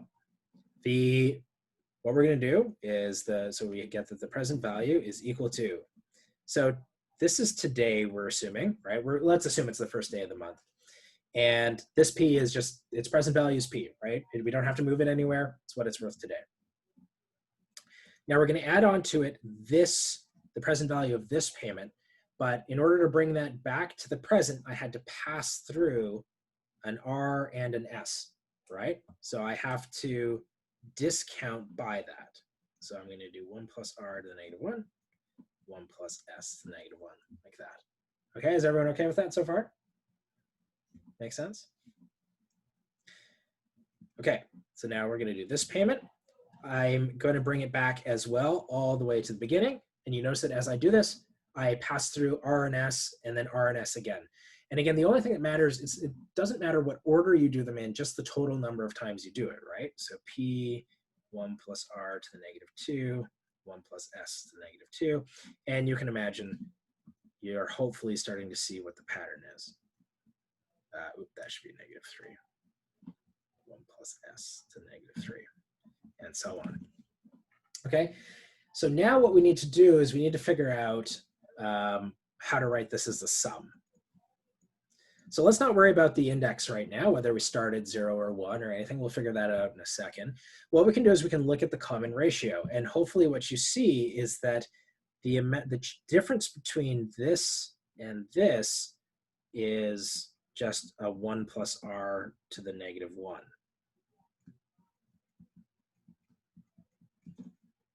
Okay, does everyone agree? If there's any objections, let me know. Yeah, but everyone's okay with this so far? Okay. So now we need to figure out whether our index starts at 0 or 1. And to do that, all we have to do, sorry, yeah. Starts at 0, right? Yeah, it starts at 0. The first payment.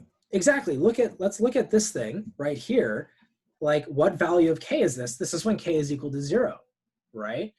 Which is why, and you guys have probably seen this, a lot of people in Piazza are asking like, oh, should we start at 0 or 1? Like, what's the trick for doing that? And my answer is, don't guess and don't try and find a pattern. Just write it out and then look at the first payment. You'll know whether you start at 0 or 1, okay? Now we need to figure out what the last payment is. So that's going to be 14th, right? Right, so it is going to be 14. And now there's a couple of ways that we can figure out that it's 14. So how did you come up with the fact that it was 14? What did you do? Because you said you specifically mentioned it's 15 payments. So the first P already counts 1 payment, and the second P, then the third P. Yeah, sure. Like Yeah. Okay. Yeah. Oh, So there's -1. Yeah. Okay. Exactly. Or n-1. So there's a couple of ways that we can think about this. So one great one is there's 15 payments total, but we started at 0. So 0 was our first payment. 1 is our second payment, and so on. So if we get 15, in order to get 15 payments, the last payment should actually be the 14th number, right? And that's because we started counting at 0, and that's weird. We normally start counting at 1.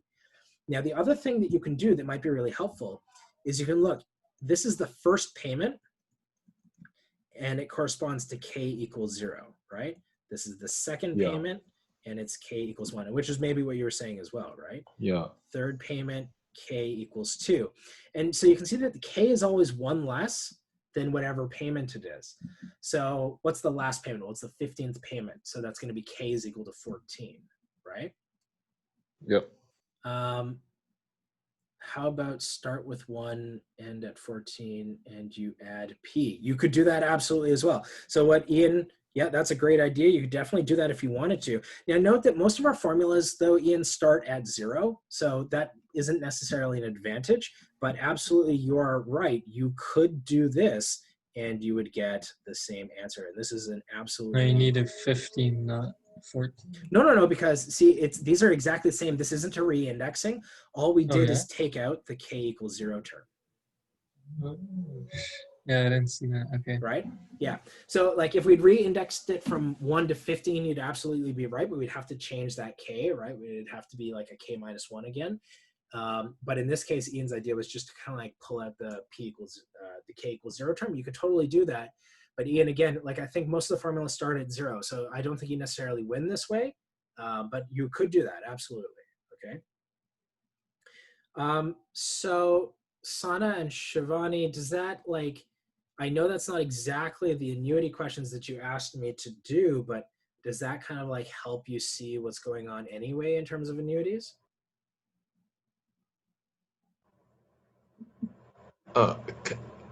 Can we have that as the final answer, or do we have to sub that in the... Oh yeah, okay, yeah, you're right. We can finish it off. Let's actually plug this into the geometric series. Yeah. So let's go one step further, right? And let's actually do this. So our equation for a finite geometric series, if we want to just take it to the final step, so we know that the sum from k equals 0 to n minus 1 of c to the power of k. Somebody has to double check me here. Cn minus 1 divided by c minus 1, right? Yeah. That's good. Okay. So here, what I'm actually going to do, and Ian, I hope you don't mind that I'm just going to erase this. I'm going to take that p out, okay, because it's not part of the sum. So I want to take it out here so we don't get confused why it's not really showing up. Okay. So the common ratio here is 1 plus r to the negative 1, 1 plus s to the negative 1, right? Everyone's okay with that? So if I want to now use this formula, everywhere I see a c, I'm just going to plug in this thing, right? The 1 plus r to the negative 1, 1 plus s to the negative 1. So that's going to give me p 1 plus r to the negative 1. Maybe let me put this in a bracket. 1 plus s to the negative 1, all to the power of n, minus 1, all divided by 1 plus r to the negative 1, 1 plus s to the negative 1, minus 1. And, you know, there's some simplification we can do here. I would say not to worry about it too much. One that might make your life a little bit easier is to just maybe put that n in there, like that. And 1 plus r, negative 1. And there is even a little bit more you could do here. So for example, if you really wanted to, you could multiply both top and bottom by 1 plus r times 1 plus s, but I wouldn't worry about that. Kushi, we just made this up. Like we just totally, this question was made up. But if you want, there at the top of the screen is what the question statement is. So you can take that as. Professor, why is there a P? Why is it like this P right here? The one in red. The one in red? Do I have to the right of the one in red? Okay, hold on. You know what? I should just be able to turn on annotations and then you can actually just circle it on my screen. So let me just turn on annotations here. Okay, you should, I hope, actually I don't think it'll work if, okay, you should actually just be able to circle it. Do you see it on my screen? Is it on there? Oh, no. It's just the P next to the arrow. Oh, so this one? Yes, yes. Yeah, that one? Okay, okay. Yes. So that is this P right here, right? So I just factored that P out. Oh, right. And then this is the actual geometric series right here, right? That's that sum. Oh, yeah. Okay, does that make sense? Okay, okay. Thank you. So the formula for the future value and the present value is just the same, right? No, no, no. One has a negative, like a bunch of negatives in it, right? Negative exponents. So you want to be careful with that. Oh, yeah, yeah. The present value has negative n. Right. Yeah. So you have to be careful about that. Mohammed, I'll come back to you in a second. Let me just scroll up here, and then I'll talk about yours. This one was present value, right? Mm-hmm. Yeah, this was present value. So Kushi, the only okay, thing, the thing that would change is that the n, there wouldn't be a negative n in the solution. I wouldn't necessarily say that. It's going to fundamentally change. But yes, Shivani, the geometric sum equations can be used for both present and future value. That is totally okay. Okay, so let me, first of all, address Mohammed's question, and then we can redo this one as a future value if you guys want. You can see what the difference is. So Mohammed, so the P is just a constant in the sum. Like it doesn't, right? There's no like K's anywhere in here, right? So what this is like, look at where the P's show up in the original sum, right? Like I could just have factored these out of everything, and then it doesn't affect the rest of it at all, right? That's just the way that you factor things out. So it actually doesn't affect the common ratios of anything else. So hopefully that answers that and that makes sense. It's not like it's P squared, P cubed everywhere. It's just that one constant term of T, or P, so I can just factor it right out of the sum. So is K dependent on when the first payment is made? It depends on what you mean by that, Michael. So like, I mean, K here is just a dummy variable. It's helping us iterate through each of these payments. The thing that changes is whether K starts at 0 or 1. That will depend on whether, on when the first payment is made, absolutely. So if that's what you meant by that question, yes. But I really want to emphasize against doing this thing of saying like, oh, if the payment's made at the beginning of the month, it's 0, and if it's made at the end of the month, it's a 1, because you can imagine that I could create weird scenarios in which that rule breaks.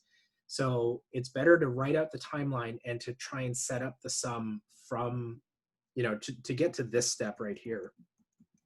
And then from that, write out the sigma notation and figure out whether the sum should start at 0 or 1 from that, okay? Shivani, so like there's no geometric sum formula we have to use. So Shivani, I'm not certain what you mean by that, in the sense that like, so first of all, the geometric series formula that we use for future value and present value is the exact same in both cases. The thing that changes is the common ratio that we put in. So in future value, the common ratio we put in often looks like 1 plus r. And in the present value, it often looks like 1 plus r to the power of -1. And that -1 is why we get these negative exponents in the present value formula. But it's the exact same formula for a geometric series that we're using in both cases. Okay, so hopefully that kind of helps answer that. But there isn't kind of like a fixed one that you have to use, right? It kind of depends on the sigma and how you end up setting the sigma notation. And then Rahab, when do we use the formula? So Rahab, that formula only works when you have an ordinary annuity. So that annuity pays at the end of each period, and the compounding period and deposit period coincide. So actually in this previous question that I had been asked, this one up here, which is, you know, the question number 3 from the present value worksheet, this is not quite an ordinary annuity, but if we had ignored this first payment, we actually would have been able to use that formula for all the other ones. So that actually would have been an instance in which we could have used that formula, and we didn't because we were lazy. Okay, and then Mohammed, you said, so when K equals 0, we start instantaneously. When K equals 1, we start later. That's, yeah, so Mohammed, like I said, that's a dangerous generalization. It is true for pretty much everything that we've seen. But what I'm warning you is I can construct weird examples where that rule does not apply. So it is something that you want to be a little bit careful about, right? Like if you're totally screwed and you just, you know, your brain shuts down on a test and you want to rely on that rule, that should be a last resort sort of thing. But in almost every example that we've seen so far, that has been the rule. Okay, so I just want to warn you about that. Statistically, it seems to be true, but I can break it if I try hard enough. Okay.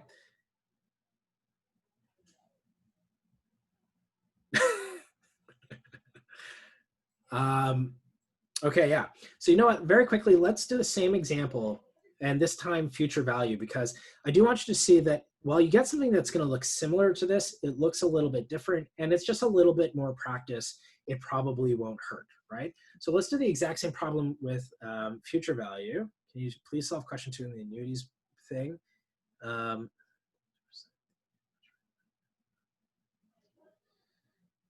Sure, I'll see. Okay, depending on like where we are, because I think we're going to be running low on time. So I'll do this one quite quick then, and then hopefully we have time to get to the annuities question number 2. Okay. Sure, I'll try and get it up tonight. Okay, so if we do the same problem now, but let's do future value.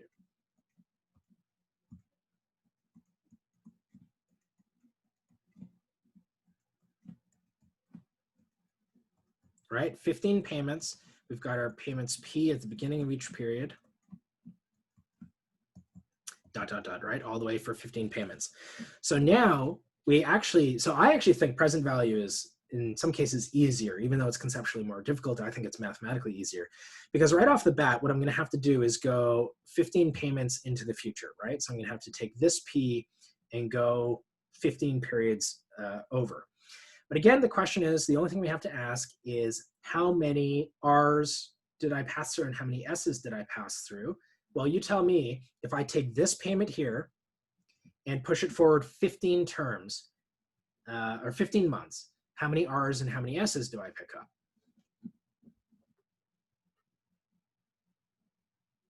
Mm-hmm. 15, right? So this is going to become, so the future value is, so the first payment is 1 plus R to the 15, 1 plus R to the 14. Okay, now same thing, I'm going to take this payment here, which is at the beginning of the next month. I'm going to push it forward now 14 months this time. So I'm going to get, oh, sorry, that should be a 15. I'm going to get the same thing, but now to the power of 14, right? And then same thing, so on and so forth. Why is the S not involved at all? Oh, yeah, you're right. Sorry, that should be an S. Thank Okay. you. 1 plus S to the 13, ... Okay, so now the only thing that we kind of have to be careful about is what is the very last payment. So in the case of the very last payment, because we're making the payments at the beginning, it would be 1, exactly. So it wouldn't be 0, it actually would pick up a 1, right? So our very last payment is going to be 1 plus R times 1 plus S, right? Okay, so now we want to write this as a sum. And actually, you know what? This time, let me just pull the P out immediately. I'm just going to factor the P out from everywhere. And we see that our common ratio, right? How am I changing each time? Well, I'm just multiplying it by 1 plus R and 1 plus S. Yes, so Olis, if we made the payments at the end of the month, in this case, actually, it would have been a 0, right? Because that last payment would have occurred at the very last, at the very end of our timeline, and so wouldn't have passed through any compounding periods. Okay, so this is to the power of positive K this time, and we are going to start at 1 and end at 15, right? Hopefully everyone's okay with that, right? Our last payment is definitely K equals 15. Our first payment is K equals 1, all right? And now this time, again, there's a whole bunch of different ways that you can evaluate this one. You can re-index it if you want. I think that the easiest way is going to be to pull out a 1 plus R, 1 plus S.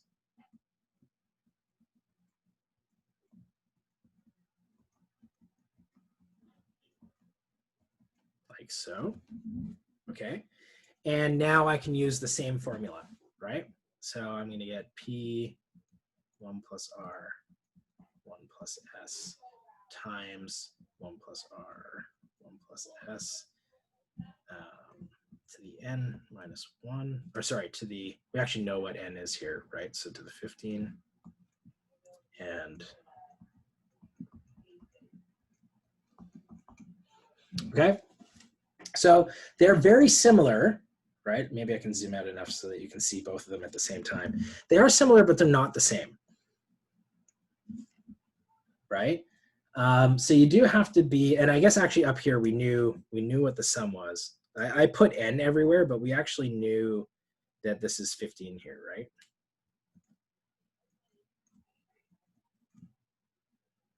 So you can see they're close, but they're not quite the same thing. Okay, so don't just assume that one is the other, but with an extra minus sign, because that doesn't work out to be true. Sorry, Prof. How is the first one is 15 instead of 14? Oh, did I screw that up? Let me just double check here. No, I don't think you screwed up. I just don't get it for the future value. So because our last payment is the 15th payment, right? Yes. So the first one should have passed 14 times, right? Compounded 14 times. Okay, well, let's see. So 1, 2, I guess there's some ambiguity here. You're right in the sense that when I now say how many payments, I should have said in the original question how many terms I went, right? Because I said if we make 15 payments, what do we do? So you're right. If we stop then at the last payment, this would only be 14, but I kind of assumed that we kept going the additional month on the last payment. Okay. Yeah, but you can see, depending on your interpretation of this problem, if you kind of scratch that, then you're right. And if we include that, then I'm right. And because this was just something we made kind of on the fly, I wasn't super clear about that, but they're both right, depending on your interpretation. All right, thanks, Paul. Yeah. Okay, can you explain why is before the sum? Oh, so the problem here, Evelyn, is, here, let me just get this out of my way and then zoom back in again. Okay. So what I don't like is if I want to be able to use this formula, k equals 0 to n minus 1 c to the k. So I got to start at 0, right? And this sum starts at 1, and I really don't like that. So what I'm using here is this fact. So if I have the sum from k to 1 of n, ck, that means that that's c plus c squared plus c cubed plus dot, dot, dot, c to the n. And if I factor a c out of everything, c to the n minus 1, I get that. And you can rewrite that as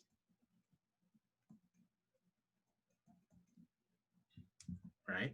So we might have to go back a little bit into our, when we were doing sigma manipulations, but, and this was the whole reason why we did all those sigma manipulations earlier, is because we knew we were going to have to use them. But yeah, okay, so that makes sense. That's good, right? If you just factor that c out, it drops the top and bottom index by 1.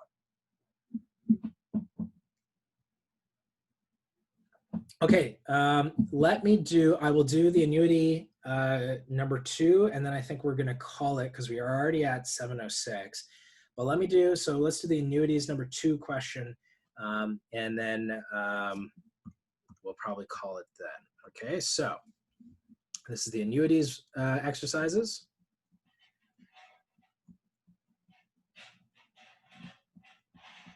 Question 2. Now, I think there is a slight typo in this question. It doesn't end up making that big of a difference, but there is a typo here. So it says today is January 1st. Okay, and we invest R at the end of each month. Okay, compounds at a rate R at the end of odd. And then it also says S at the end of odd, but this should probably be S at the end of even. Am I lagging?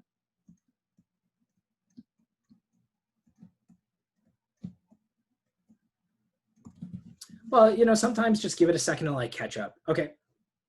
All right, that's good. So Sana, maybe you're just lagging a little bit. Okay, let's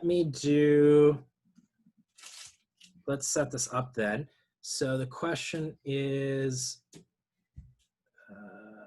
express the future value of the account after 2n months as a sum. Okay, so let's draw our timeline. Now let's just draw a couple of candidate months. So we're investing a principal R at the end of each month this time. All right. And the annuity compounds are at the end of odd and S at the end of even. All right, so this is the first month, this is the second month, third month, fourth month, like this. Okay. And so we're going to do 2n months. All right, so let's see what happens. So the first thing that we're going to do is if we push ahead 2n months, we want to ask ourselves, let's even just kind of go 4 months into the future, like this. Okay, so let's just do 4 months, and then we'll try and generalize from 4 to 2n. So the first thing I have to do is I have to take this payment here, and I have to move it into the future, right? And so when I do that, I'm going to pick up an S, an R, and an S. So when I move that into the future, for this one, don't they coincide? Because they're both at the end. They do coincide, but they're different interest rates. So because they're different interest rates, we can't use that formula.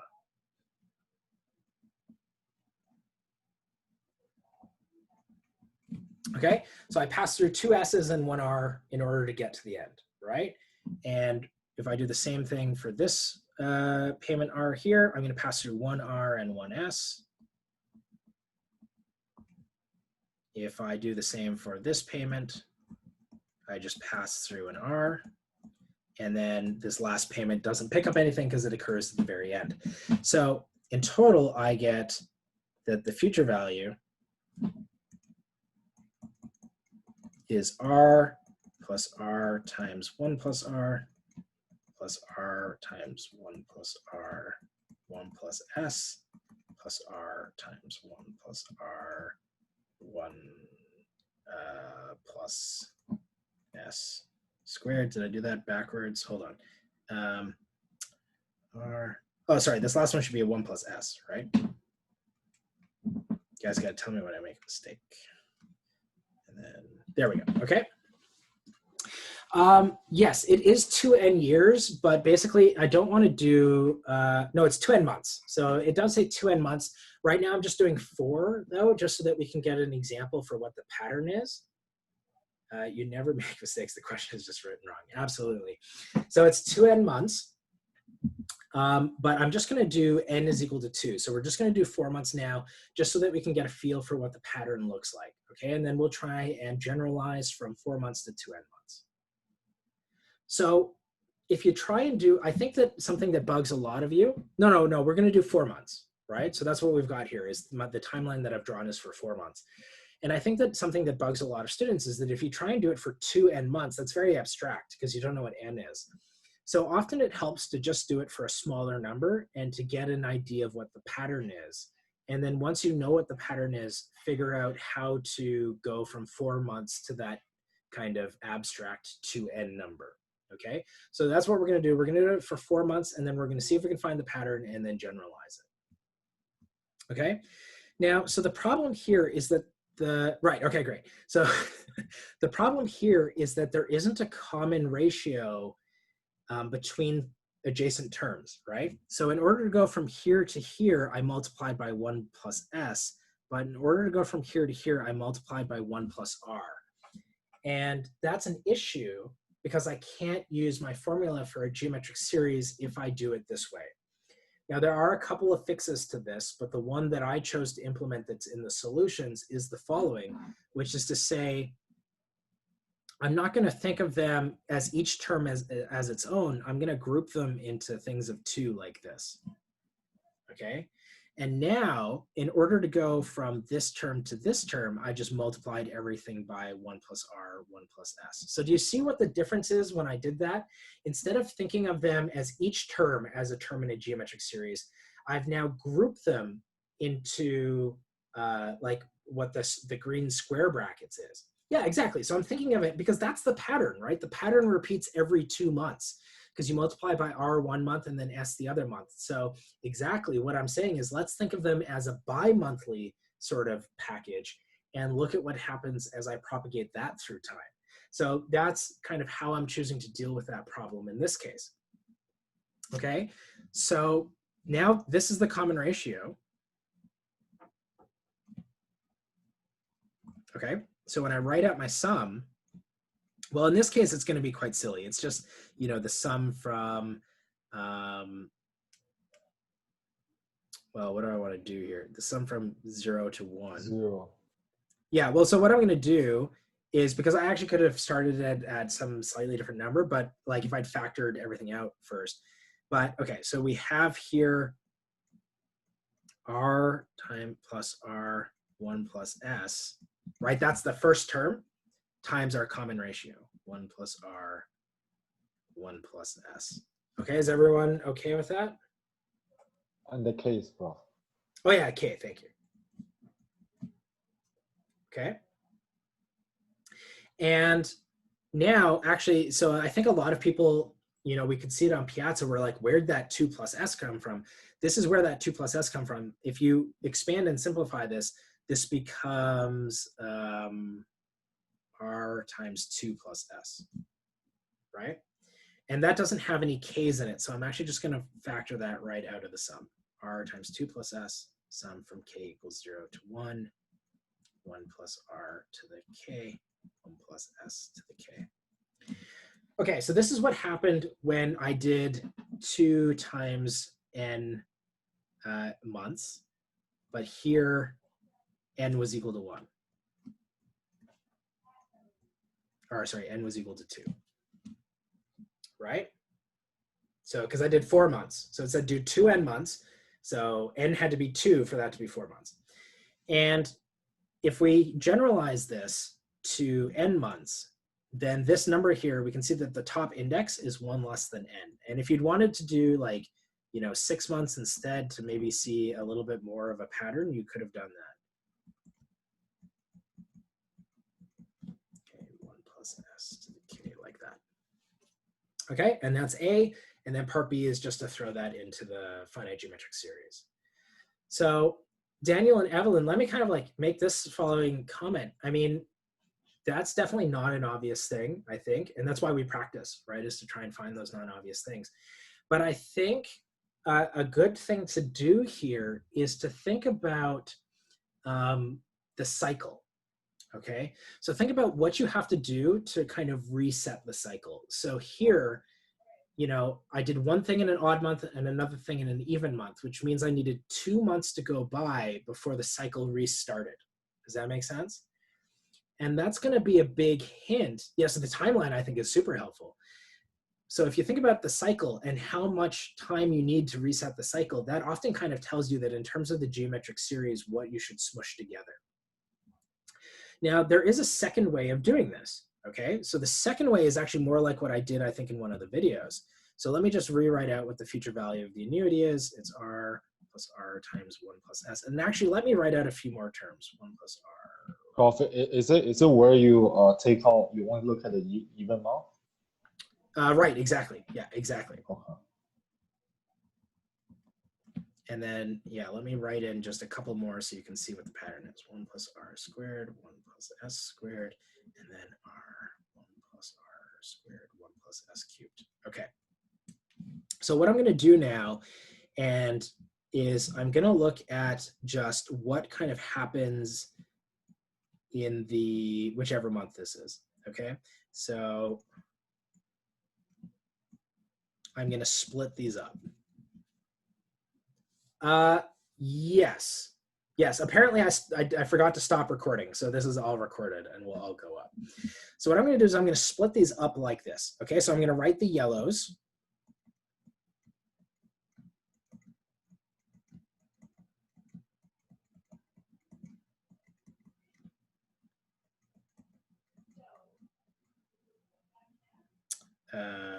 Did I do what I wanted to here?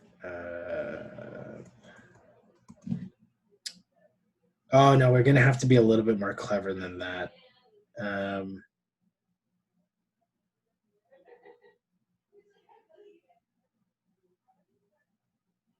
no, yeah, no, this is fine, right? And then I'm going to write the greens in. R times 1 plus S, R times 1 plus R, 1 plus S squared, plus R, 1 plus R squared, 1 plus S cubed. And hopefully what you realize is now each of these is a geometric series.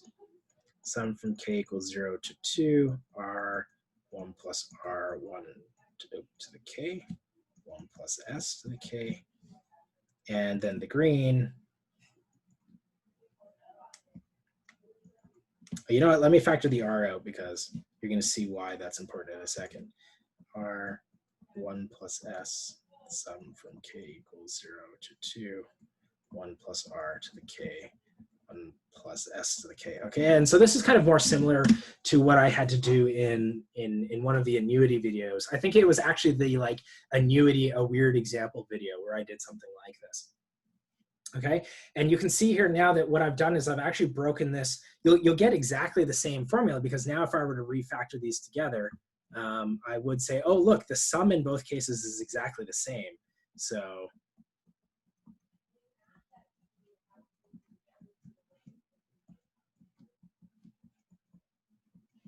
right, so you actually would get the same answer that way. There's this conservation of work thing where this required less cleverness, but required a little bit more arithmetic. So it kind of works out the same way. But like I said, make sure you draw out that timeline and then really think about the cycle because I think that will make it a little bit easier, okay? The 2 plus S, in this case, so are you comfortable with where the 2 plus S came from here? And then you're just wondering where the 2 plus S comes in the other case? Because, yeah, so I factor, so what I do here actually, so notice that this and this, these are the exact same thing, right? Okay, okay, so let's do this one then. Do you agree that these sums are exactly the same, right? Okay, totally. So what that means is that's some number, right? That's a number, so I can just factor that out, right? Like pretend that that's the number, you know, big B or something. So what I'm gonna do is I'm gonna factor that out of the equation.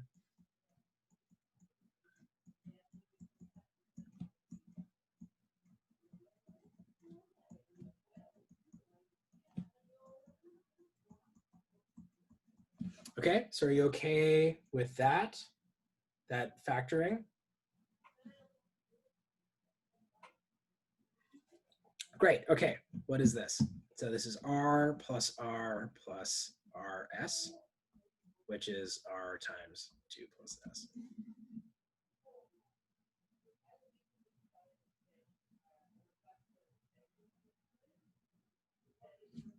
Is that okay? So that's where the, okay, cool. Okay, and up here, I did the same thing, right? So you know, see here, again, I got that same kind of R plus RS, right? And so that's the same thing, is that it becomes 2 plus S. Sure, okay, so Yashita, where are you okay with that? Sure, so expand this out, right? So that R is that one, and then R plus RS comes from that. R plus R is 2R.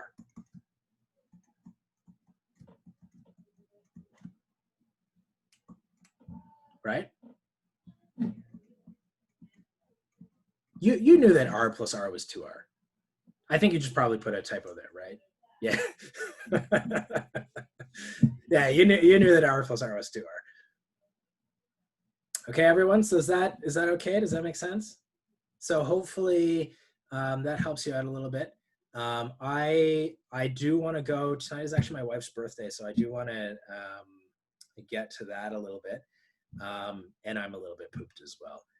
Yeah, I will tell her all that you wished her a happy birthday. Yeah, she's an old lady like me now. But yeah, that's it. So I'll try and post the Zoom today. I'll try and post the Zoom meeting tonight. It takes a little bit to process when I'm done, so it actually will probably take like 30 to 60 minutes to for it to do its processing here, and then I'd have to upload it to YouTube where it'll take another 30 to 40 minutes. So you might not see it until around 9 or 10 o'clock tonight, okay? But I'll try and post this then for you. Yeah.